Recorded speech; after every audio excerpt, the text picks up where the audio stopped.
শুনো শুনো তরি কারে ভাই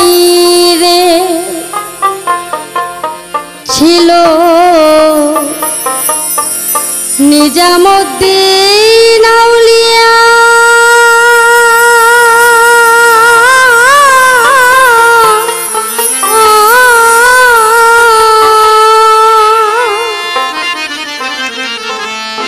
পাগলের কেরামতি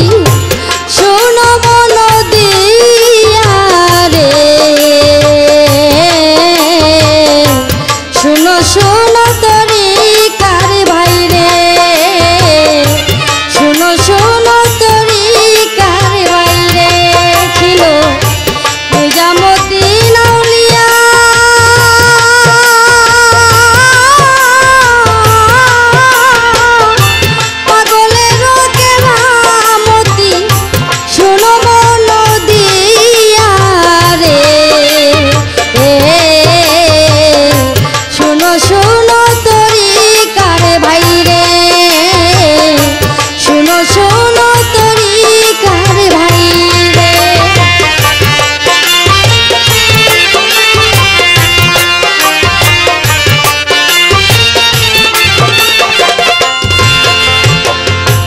কুমিল্লা জেলায় বাড়ি দেবিদ্বারে থানা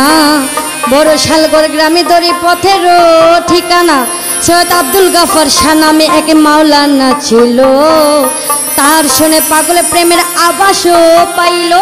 পাগলেরও পাগলামি বুঝা বড় দায় মাওলানারে দিয়া পাগলে প্রকাশ হইয়া যায় রাস্তা দিয়া হাটে বাবা কান্না শুনতে পাই গরু মরিয়া গেছে কান্দে মহিলাই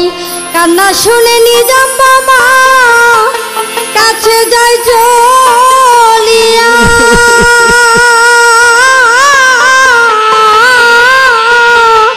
মরা গরু চিন্তা করে লাঠিও মারিয়া রে শুনো শুনো তরি কারে ভাই রে শুনো শুনো তরি কারে ভাই রে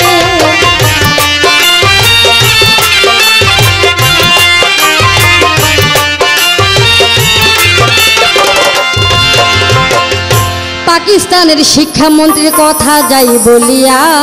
পাগলের কাছে মন্ত্রী আসিল চলিয়া পান্তা ভাত খাইল দুজন একসাথে বসিয়া চোখের পলকে পাগল গেল গায়ে ভয়া ঢাকা জেলায় নারায়ণগঞ্জে আসিল চলিয়া 15 বছর থাকে পাগল পানিতে ডুবি দিয়া এক নিয়তে চাইলে কেহ ফিরে না তো খালি তোমারই দরবারে যেজন ডাকে দুই হাত তুলি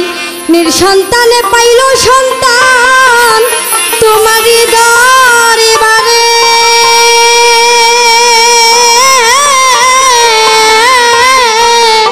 নিজাম বাবা খাসি নিয়তে তার দয়া করে রে শোনো শোনো তরি কারে ভাই রে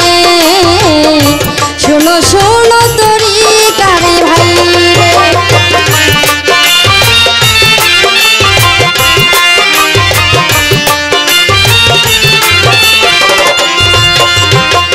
কেমন করে বাবা আমার থাকি তো বসিয়া ঘুমের ঘরে দেখে বাবা জ্বালালি চোখ দিয়া সরব হতে এক ব্যক্তিকে দিল বাঁচাইয়া জীবজন্তুক যিনি ইনসান গেল বায়াত হইয়া মজুম আউলিয়া তুমি ভবেতে আসিয়া দিবানিশি করছো খেলা ভক্তকে লহিয়া ভক্তিতে ভগবান মিলে অভক্তিতে নাই নিদানকালে নিজাম বাবা তোমায় যেন পাই তুমি আমার আমি তোমার এ ভব সংসারে